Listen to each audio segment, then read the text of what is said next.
नमस्कार विद्यार्थी मित्रांनो, स्वागत आहे तुमचं आपल्या चॅनल विजन 24/7 मध्ये. आज आपण बघणार आहोत फॉरेन्सिक बायोलॉजी आणि सिरोलॉजी या टॉपिक रिलेटेड काही प्रॅक्टिस क्वेश्चन्स. तर आपण हे एमसीक्यूज डिटेलमध्ये डिस्कस करू. मला अशी खात्री आहे की हे एमसीक्यूज तुम्हाला तुमच्या एक्झामसाठी उपयुक्त ठरतील. चला तर मग सुरू करूया आजचं session. Hey there. Subscribe to my channel. And also press this bell icon. तर बघूया फर्स्ट क्वेश्चन. तर फर्स्ट क्वेश्चन आहे ब्लड इज अ. तर आता यात ऑप्शन्स दिले आहेत. A connective tissue, B cell, C ligament, D tissue. तर यातलं करेक्ट ऑप्शन आहे option number A connective tissue. तर blood is a connective tissue that connects all systems of the body and transports oxygen, nutrients to lungs and tissues. तर blood हे एक connective tissue आहे की जे आपल्याला ऑक्सिजन ट्रान्सपोर्टेशन मध्ये हेल्प करतं आणि आणखी न्यूट्रिएंट्स आणि ऑक्सिजन ट्रान्सपोर्टेशन साठी हे मेजर रोल प्ले करतं. सेकंड क्वेश्चन आहे कंपोनंट्स ऑफ ब्लड आर. काय विचारलं आहे की ब्लड मध्ये कुठले कुठले कंपोनंट्स हे प्रेझेंट आहेत. तर फर्स्ट ऑप्शन आहे प्लाझ्मा, सेकंड आहे आरबीसी आणि डब्ल्यूबीसी म्हणजेच की red blood cells and white blood cells, C आहे प्लेटलेट्स आणि डी आहे ऑल ऑफ दी अबव. तर या क्वेश्चनचा आन्सर आहे ऑप्शन नंबर डी म्हणजे की ऑल ऑफ दी अबव. म्हणजे ब्लड मध्ये प्लाझ्मा, आरबीसी आणि डब्ल्यूबीसी, प्लेटलेट्स हे चारही कंपोनंट्स प्रेझेंट असतात. तर बघूया डिटेलमध्ये थोडा हा क्वेश्चन समजून घेऊया.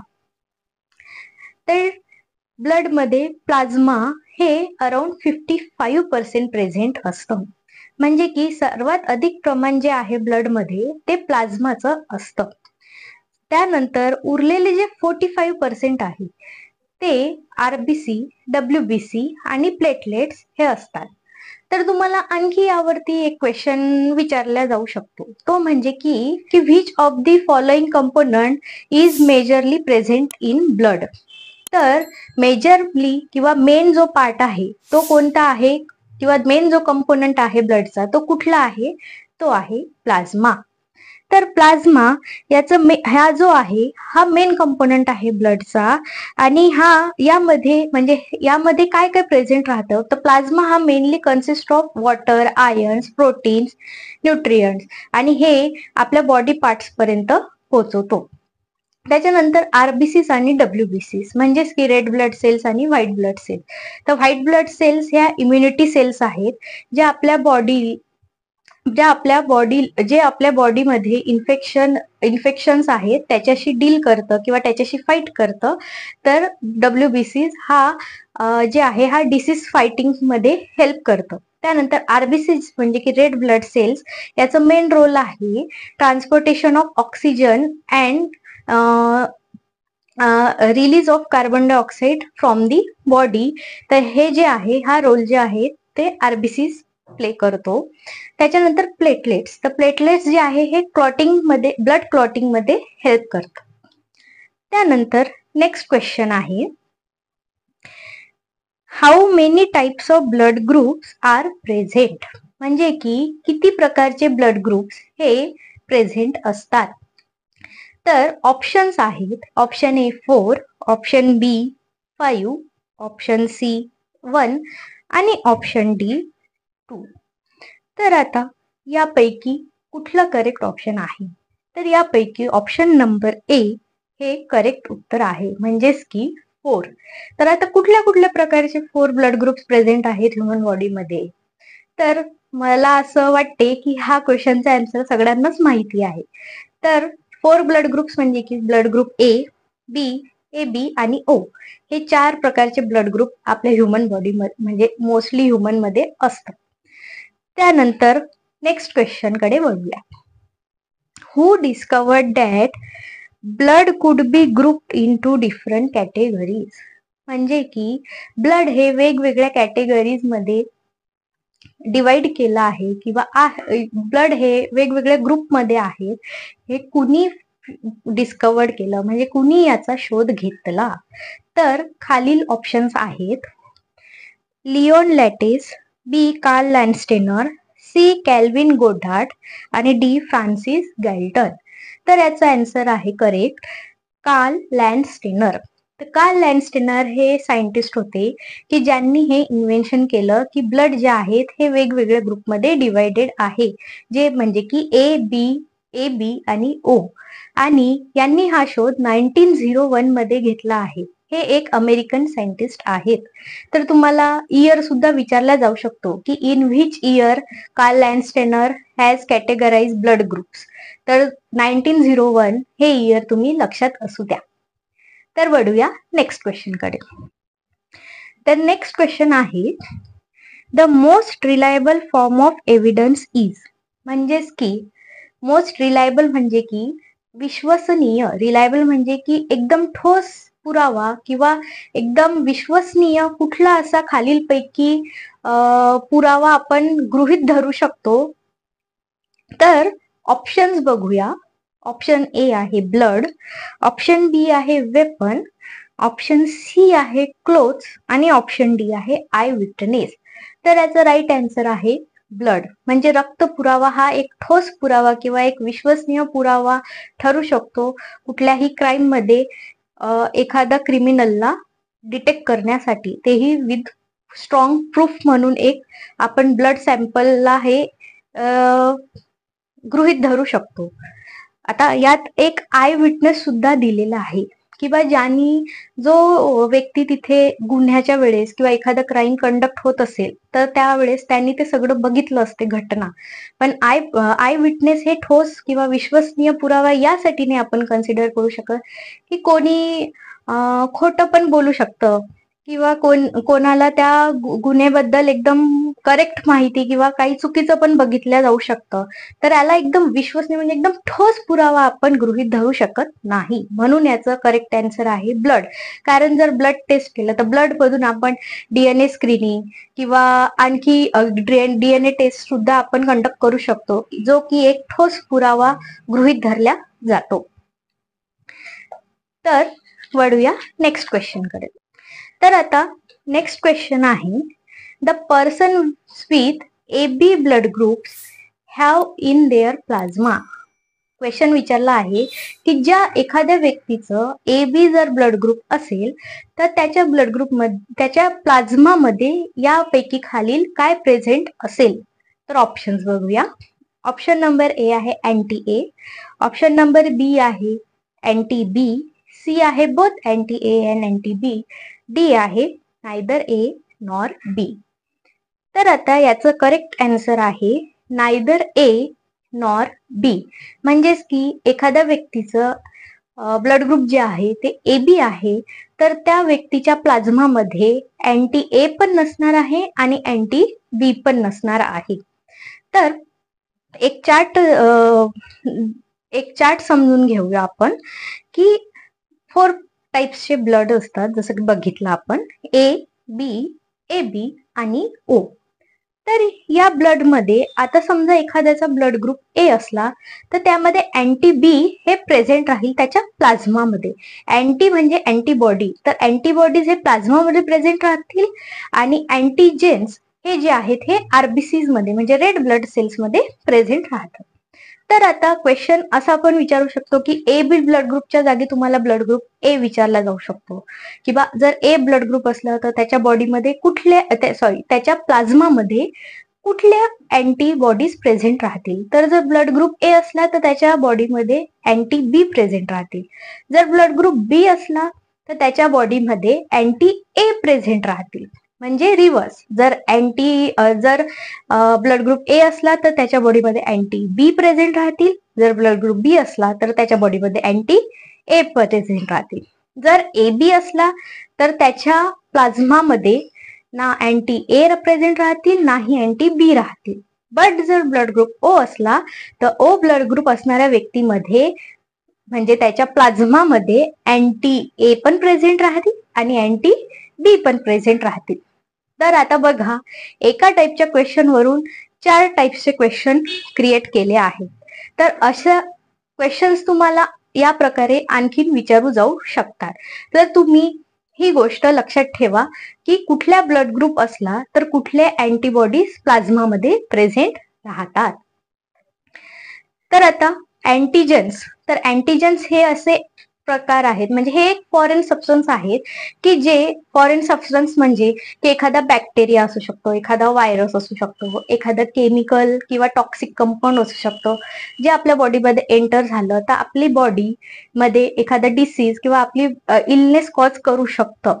तर अशा अँटीजन्सला रोखण्यासाठी आपली बॉडी जी आहे ती अँटीबॉडी प्रोड्यूस करतं की जे त्या अँटीजनशी फाईट करतं आणि त्यांना आपल्या बॉडीला नुकसान करण्यापासून किंवा बॉडीमध्ये एंटर होऊन आपल्या बॉडीला डिसीज पासून प्रोटेक्ट करतं. तर नेक्स्ट क्वेश्चन बघूया. Blood or buccal swab for DNA analysis are to be taken from any consensual partner having sex with victim within dash hours. तर आता क्वेश्चन विचारला आहे की एखादा क्राईम जर कोणी केला आहे तर त्या व्यक्ती म्हणजे एखाद्या व्यक्तीने म्हणजे आपण असं गृहीत धरू शकतो एखादी रेप केस वगैरे असली तर जो विक्टीम आहे तर त्याच्या बॉडीमध्ये जे सिमेन किंवा जेही द्रव्य गेले आहेत तर ते नेमका कोणत्या व्यक्तीचे आहेत हे जर आपल्याला शोधून काढायचं असेल तर क्राईम झाल्यानंतर किती तासांमध्ये ज्या सस्पेक्टेड क्रिमिनल असतो त्याच्या बॉडीचे स्वॅब्स आपण किंवा ब्लड सॅम्पल्स किती वेळेमध्ये आपण कलेक्ट करायचे असते. तर ते आहे त्याचा आन्सर आहे 24 अवर्स. तर विदिन 24 अवर्स मध्ये जर आपण सॅम्पल कलेक्ट केलं तर आपण एकदम ॲक्युरेट त्याचं निदान करू शकतो. तर वळूया आपल्या नेक्स्ट क्वेश्चनकडे. नेक्स्ट क्वेश्चन असा विचारला गेला आहे, which of the following is involved in human body immune system. म्हणजेच की क्वेश्चन असा विचारला आहे की खालीलपैकी कुठलं ह्युमन बॉडी इम्युन सिस्टीम मध्ये इन्व्हॉल्ड असतो. ऑप्शन्स बघूया. ए RBC, बी सिरम, सी थ्रॉम्बोसाइट आणि डी WBC. तर याचा राईट आन्सर आहे डी WBC, म्हणजेच की व्हाईट ब्लड सेल, यालाच आपण इम्युनिटी सेल असे म्हणतो. हे सेल्स आपल्या बॉडीमध्ये अँटीबॉडीज रिलीज करतात जे की आपल्या बॉडीमध्ये जे पण अँटीजन्स एंटर होतात किंवा फॉरेन सबस्टन्स किंवा एखादं व्हायरस बॅक्टेरिया तर या सगळ्यांशी जे फाईट करतात सेल्स त्यांना WBC असे म्हणतात. आणि हे सेल आपले इम्युन सिस्टीम स्ट्रॉंग करण्यासाठी मदत करतात. त्यानंतर ऑप्शन आता बघा, यामध्ये सिरम दिला आहे आणि थ्रॉम्बोसाइट्स. सिरम म्हणजे काय आहे हे आपण शॉर्ट मध्ये बघूया. तर सिरम नेमकं आपण कशाला म्हणतो तर ब्लड असतं. तर ब्लड मध्ये जे क्लॉटिंग फॅक्टर्स असतात ते जर आपण सेपरेट केले तर सेपरेशन ऑफ क्लॉटिंग फॅक्टर्स त्याच्यानंतर जे फ्लुइड उरतं त्या फ्लुइडला आपण सिरम असे म्हणतो. त्यानंतर थ्रॉम्बोसाइट्स. तर थ्रॉम्बोसाइट्स हे आहे, तर हे थ्रॉम्बोसाइट्स जे आहेत हे काय करतात तर हे ब्लड क्लॉट करण्यासाठी हेल्प करतात. म्हणजे जर आपल्या बॉडीमध्ये ब्लिडिंग होत असेल तर ते प्रोसेस स्टॉप करण्यासाठी जे फॅक्टर इन्व्हॉल्व असतं त्यांना थ्रॉम्बोसाइट असे म्हणतात. तर वळूया नेक्स्ट क्वेश्चनकडे. तर नेक्स्ट क्वेश्चन आहे आपला, life span of RBC in human body is approximately. आपल्या बॉडीमध्ये रेड ब्लड सेल्स याची लाईफ स्पॅन किती आहे, म्हणजे हे किती दिवस जिवंत असतात किंवा यांचं लाईफ स्पॅन काय आहे हे विचारला गेला आहे. तर ऑप्शन बघूया. ऑप्शन नंबर ए 1 month, B 2 month, C 3 month, D 4 months. तर आता इथे याचं राईट आन्सर आहे ऑप्शन नंबर सी 3 मंथ्स किंवा 120 डेज. तर आता इथे मंथ्स मध्ये ऑप्शन्स दिले आहे, तर 3 मंथ्स किंवा मग डेज मध्ये जर ऑप्शन्स आले की 70 डेज, 50 डेज, 30 डेज किंवा 120 डेज, तर मग याचा आन्सर येईल 120 डेज. आरबीसीसची लाईफ स्पॅन जी आहे ती आहे 3 मंथ्स.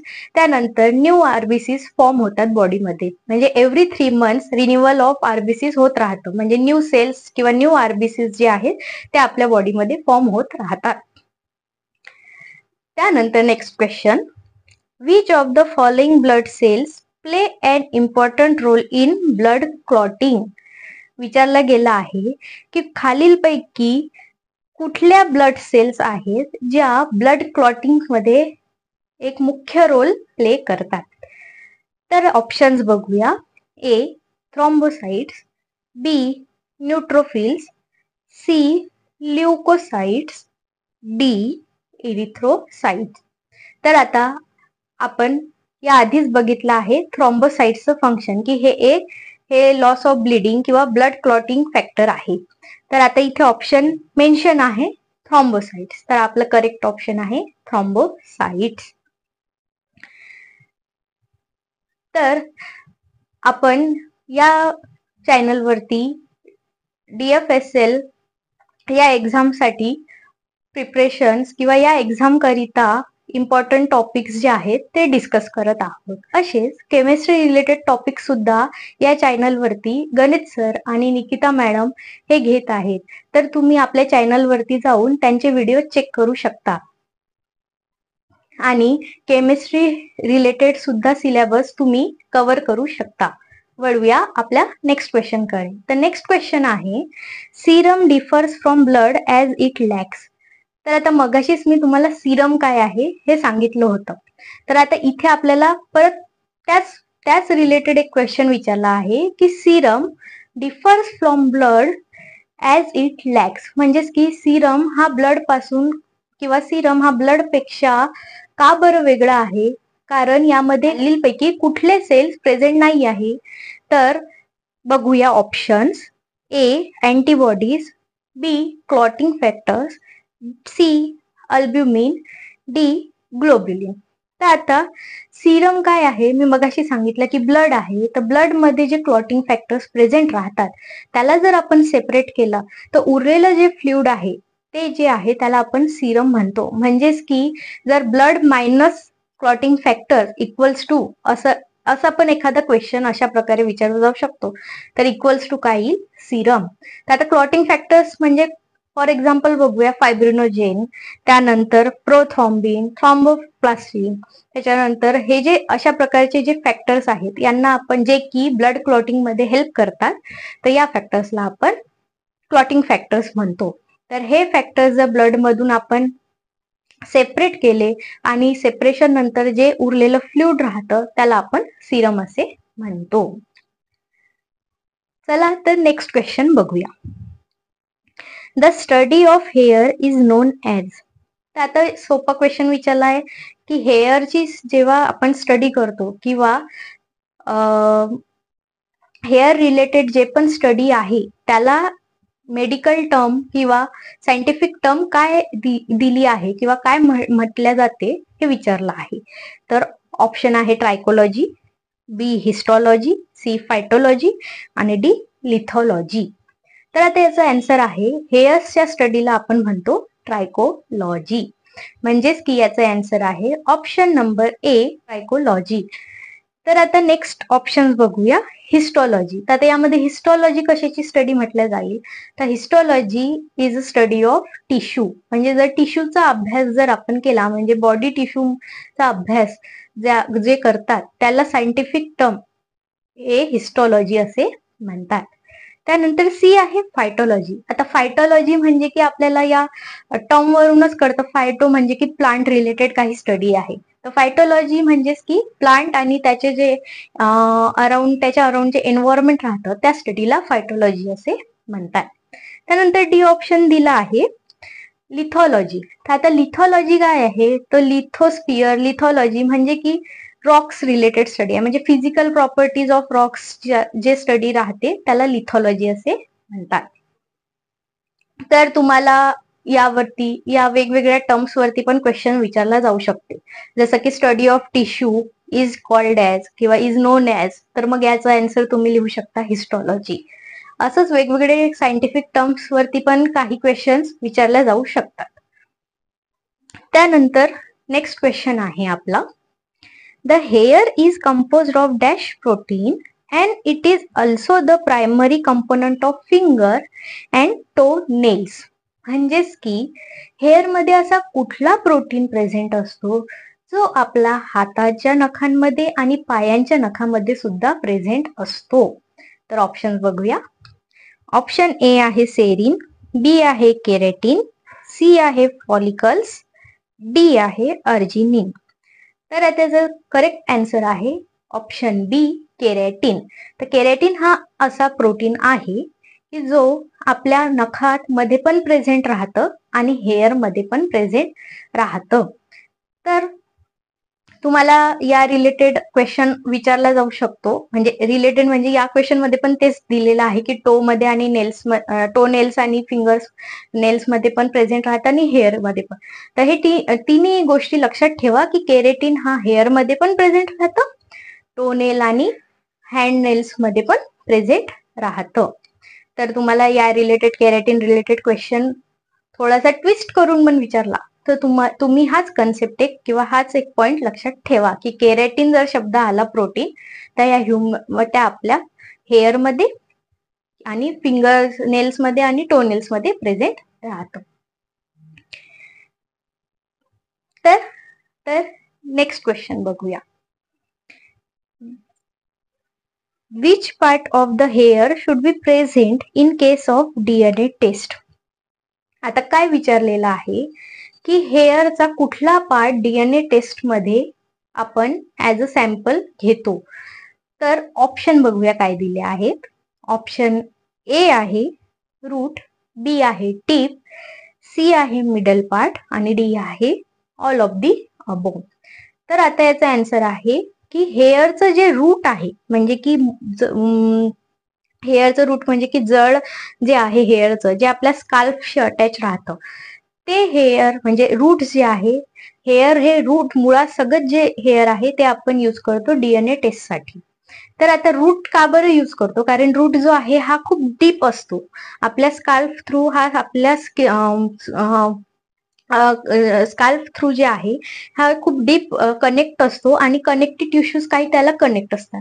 तर म्हणून आपण हेअर रूट जे आहे ते डीएनए टेस्ट साठी यूज करतो. Which of the physiological fluids would be expected to have high concentration of the enzyme amylase? म्हणजेच की यांनी विचारलाय खालीलपैकी कुठले फ्लुइड्स आहे ज्यामध्ये सर्वात जास्त प्रमाण जे आहे एन्झाईम अमायलेज प्रेझेंट असतं. ऑप्शन बघूया. ए युरिन, बी स्वेट, सी सीमेन, डी सलायवा. तर माझ्या मागच्याच लेक्चरमध्ये आपण डायजेस्टिव्ह सिस्टीम मध्ये सलायवा बघितलं होतं आणि त्यामध्ये सलायवरी ग्लँड त्याचे फंक्शन पण बघितले होते. तर एन्झाईम अमायलेज जे आहे हे सलायवरी ग्लँड सिक्रेट करतात. म्हणजेच की हे जे आहेत हे सलायवा मध्ये मॅक्सिमम म्हणजे मेजर अमाऊंट मध्ये पाहिल्या जातं किंवा आढळल्या जातं. म्हणून या क्वेश्चनचं राईट आन्सर आहे सलायवा. नेक्स्ट क्वेश्चन आहे, the formation of spermatids and its differentiation into spermatozoa is known as. काय विचारलं आहे की स्पर्मॅटिड्सचं जे फॉर्मेशन आहे आणि त्याचं जे स्पर्मॅटिड्स पासून जे स्पर्म बनतात या प्रोसेसला स्पर्म्स म्हणजे की स्पर्मॅटोझोआ हे जे फॉर्म होतात या प्रोसेसला काय म्हणतात. तर ऑप्शन बघूया. Option A oogenesis, option B mitosis, option C spermatogenesis, option D none of the above. तर आता याचा आन्सर आहे स्पर्मॅटोजेनेसिस. जसं की या वर्ड मधूनच आपल्याला कळून येतं की जसं की स्पर्मॅटोजेनेसिस म्हणजे स्पर्म फॉर्मेशन या प्रोसेसला काय म्हणतात तर स्पर्मॅटोजेनेसिस. तर तुम्ही ऑप्शन बघसाल तर ऑप्शन मध्येच तुम्हाला कळणार की जे फॉर्मेशन आहे स्पर्मचं, तर त्या प्रोसेसला स्पर्मॅटोजेनेसिस असे म्हणतात. आता यामध्ये ऑप्शन ए पण दिला आहे की oogenesis. तर oogenesis कशासाठी आहे, तर हे जी प्रोसेस आहे हे फॉर्मेशन ऑफ ओवा किंवा फिमेल गॅमिट्स, ओवा याला फिमेल गॅमिट्स किंवा एग असंही म्हणतात, तर या प्रोसेसला आपण oogenesis असे म्हणतो. नेक्स्ट क्वेश्चन बघूया. Absence of sperm in seminal fluid is known as. तर आता सेमिनल फ्लुइड नेमकं काय, तर सेमिनल फ्लुइड हे एक असं फ्लुइड आहे की जे स्पर्म ट्रान्सपोर्टेशनसाठी म्हणजे स्पर्म स्त्रावसाठी किंवा स्पर्मचं जे ट्रान्सपोर्टेशन होते यासाठी हेल्प करतं, त्याला सेमिनल फ्लुइड असे म्हणतात. म्हणजे सेमिनल फ्लुइड थ्रू स्पर्म जे आहे हे ट्रॅव्हल करतात किंवा यांची मोटिलिटी जे आहे ते सेमिनल फ्लुइड द्वारा होतं. Seminal fluid which lack sperm, तर याला म्हणतो आपण, या टर्मला काय म्हणतो आपण, अझोस्पर्मिया. म्हणजेच की जर सेमिनल फ्लुइड मध्ये स्पर्म नसलं, म्हणजे स्पर्म काउंट नसलं किंवा एकदम लो असलं, तर याला आपण अझोस्पर्मिया असे म्हणतो. त्यानंतर वळूया आपल्या नेक्स्ट क्वेश्चन कडे, जो की आहे आजच्या सेशनचा आपला लास्ट क्वेश्चन. तर the acid phosphatase screening test is use to detect which physiological fluid. म्हणजेच की ऍसिड फॉस्फेटेज जे स्क्रीनिंग टेस्ट आहे हे कुठल्या फ्लुइड डिटेक्ट करण्यासाठी हेल्प करतं किंवा कुठल्या फ्लुइड डिटेक्ट करण्यासाठी केल्या जातं. तर आपण याचे ऑप्शन्स बघूया. ए स्वेट, बी सीमन, सी ब्लड आणि डी सलायवा. तर आता ऍसिड फॉस्फेटेज हे जे एन्झाईम आहे हे प्रोस्टेट ग्लँड सिक्रेट करतं. तर प्रोस्टेट ग्लँड हे आपल्याला माहिती आहे की हे मेल मध्ये प्रेझेंट राहतं. तर प्रोस्टेट ग्लँड हे जे आहे हे ऍसिड फॉस्फेटेज नावाचं एन्झाईम सिक्रेट करतं. तर आता बघूया यामध्ये ऑप्शन्स काय दिले आहे, स्वेट, सीमेन, ब्लड, सलायवा. तर याचं करेक्ट आन्सर आहे बी सीमेन. जर आपण ऍसिड फॉस्फेटेज स्क्रीनिंग टेस्ट केली तर यामध्ये आपल्याला प्रोस्टेट ग्लँड बद्दलचे रिपोर्ट्स मिळू शकतं की जर प्रोस्टेट ग्लँड रिलेटेड काही डिसीज आढळले किंवा प्रोस्टेट कॅन्सर किंवा आणखी काही डिसीज जर रिलेटेड असले प्रोस्टेट ग्लँडच्या, तर ही टेस्ट जी आहे ते डिटेक्ट करण्यासाठी हेल्प करतं. तर अशा प्रकारे आजचं सेशन आपलं संपलं आहे. तर अशा प्रकारे आज आपण इथे काही MCQs डिस्कस केले आहेत.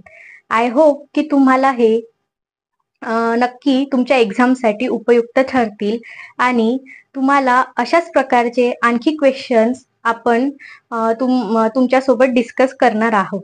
तर अशाच व्हिडिओसाठी लाईक करा आणि चॅनलला सबस्क्राईब करा.